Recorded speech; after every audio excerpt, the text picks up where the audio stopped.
Hi guys, welcome back to Kitchen Colony. You may notice that I have not posted for a while due to a loss in the family, but life goes on, so we move on. Today I'm back and I'll be sharing with you one of my favorite dish, curried goat.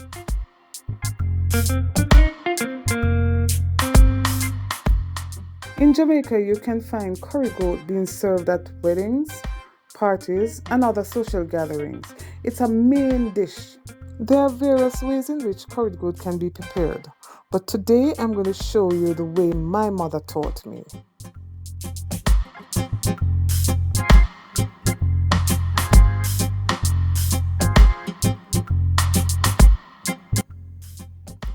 Now here in our bowl we have 3.5 pounds of goat meat already washed and cut. Our fresh seasoning, we have some chopped onion, chopped bell pepper, thyme and some bay leaves. Then we have some ginger, a piece of turmeric, some garlic cloves and a piece of scotch bonnet. Now over here we have some all-purpose seasoning and I'm going to use a tablespoon.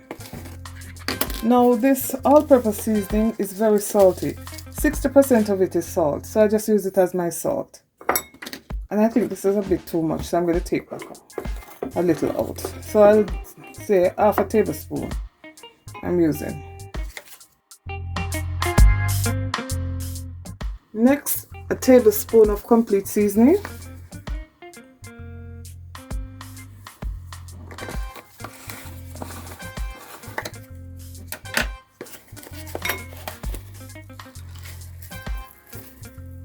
Oops.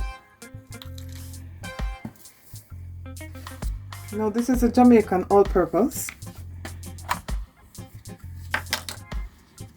And I'm going to take a tablespoon also.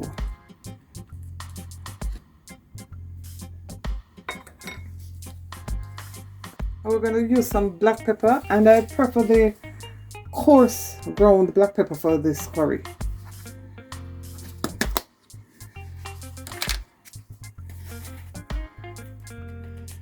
I'm using about half of the tablespoon. Now this is the Jamaican curry and I'm going to use a tablespoon or 2.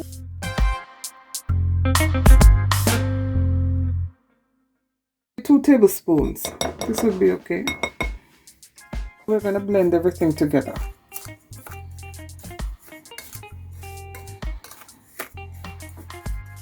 We do this because we want the seasoning to be evenly distributed.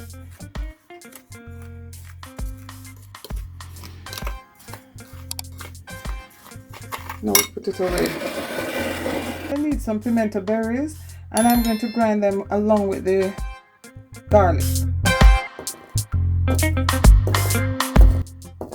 And also the ginger.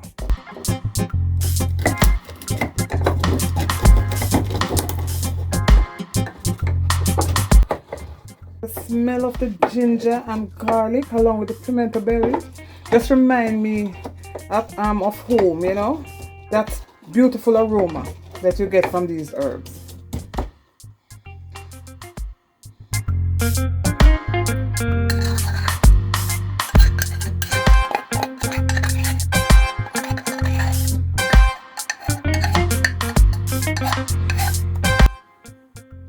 Now it's time to add some jerk seasoning, and this is very hot and spicy jerk seasoning.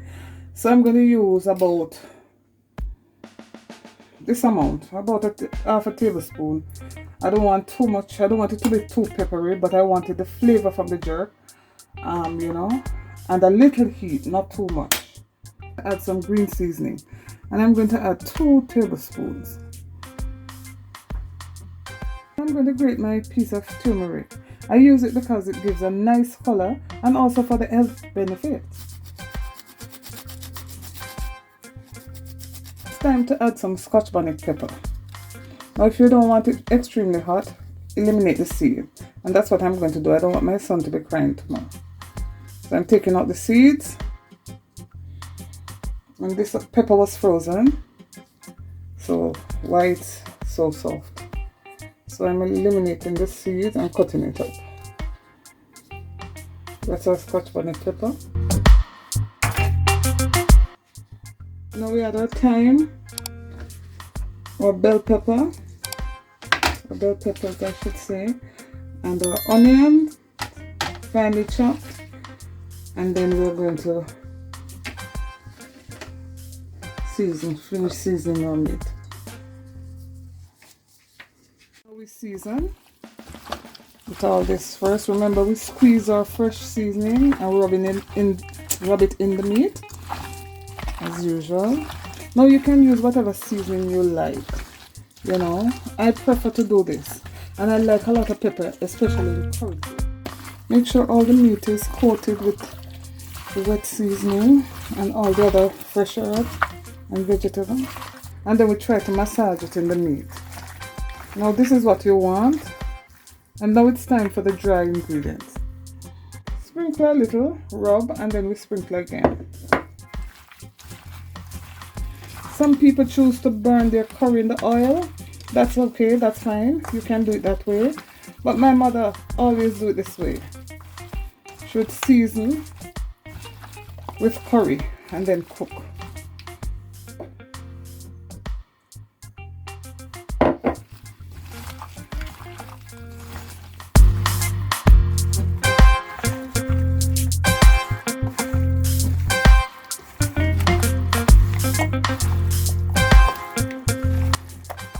Finished seasoning, I will put this away for overnight, but you can put it away to marinate for about 3 hours, no less, because you want it to taste.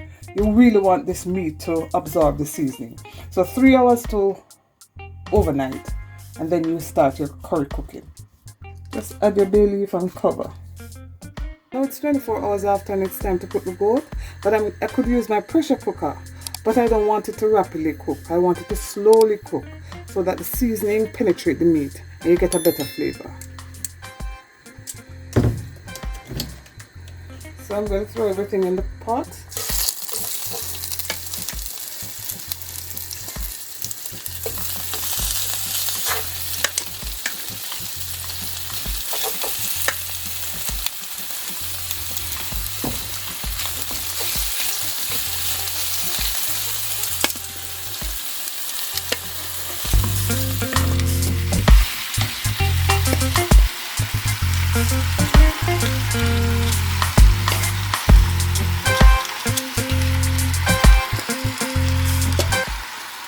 Pot may look a bit small now, but because this meat shrinks so much, it will be okay. Now I'm going to cover it and allow it to bring out its natural juice.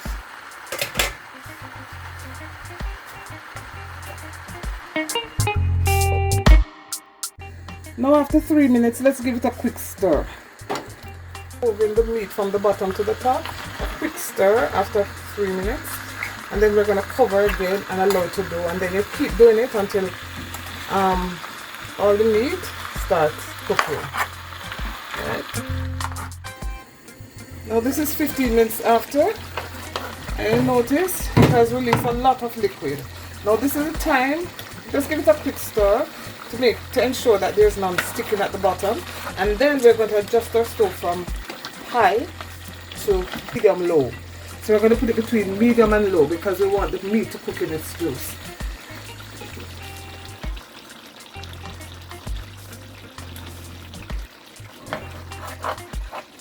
So we're going to cover now and allow it to cook in its juice, and then we're going to check it after the first 15 minutes. We keep checking to see whether or not we want water, and if you need water you have to add boiling water. Then between medium and low we cover the pot and allow it to cook in its own juice.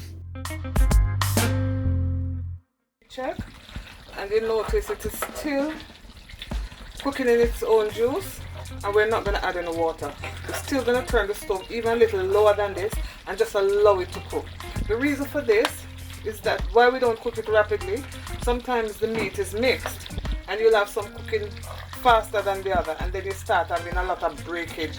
You know, the meat start becoming trashy while some pieces are not cooked. So we just continue to cook it slow, and I'm going to turn it down even lower and allow it to cook. Now check every 15 minutes, and if you need water, make sure you use boiling water. Alright, I'm going to turn my stove even lower, almost to low, and allow it to cook for the next hour.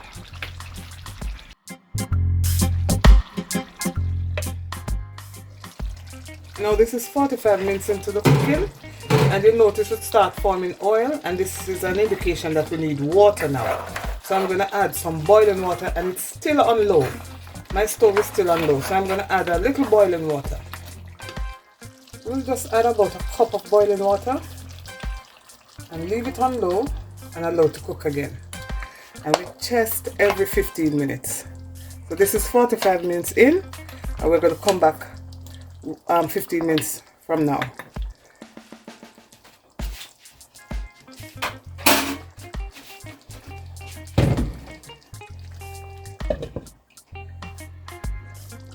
Now the meat has been cooking for over an hour, and we are going to test.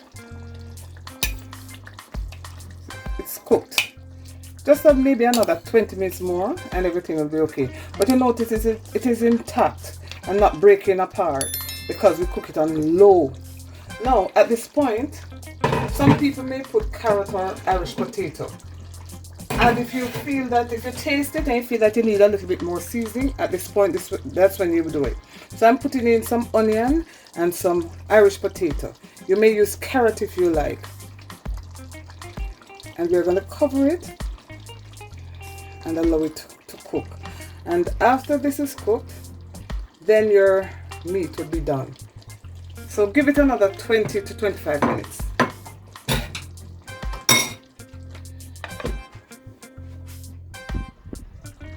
Now here you have it, almost 2 hours, and our meat is finished. Now remember, you notice the meat is cooked but still intact. There's no breakage, and that's the reason for cooking it on slow and low heat.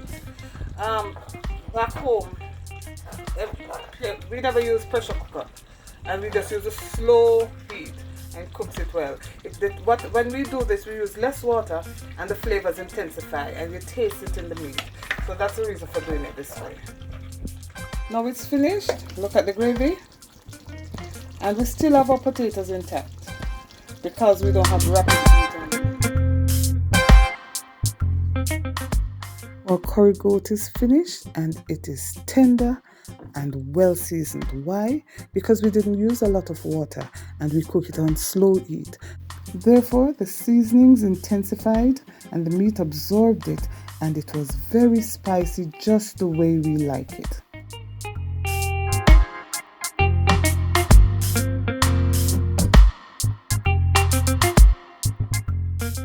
Now, if you've enjoyed what you've just seen, then don't forget to like, share, subscribe, and leave a comment. All comments are appreciated.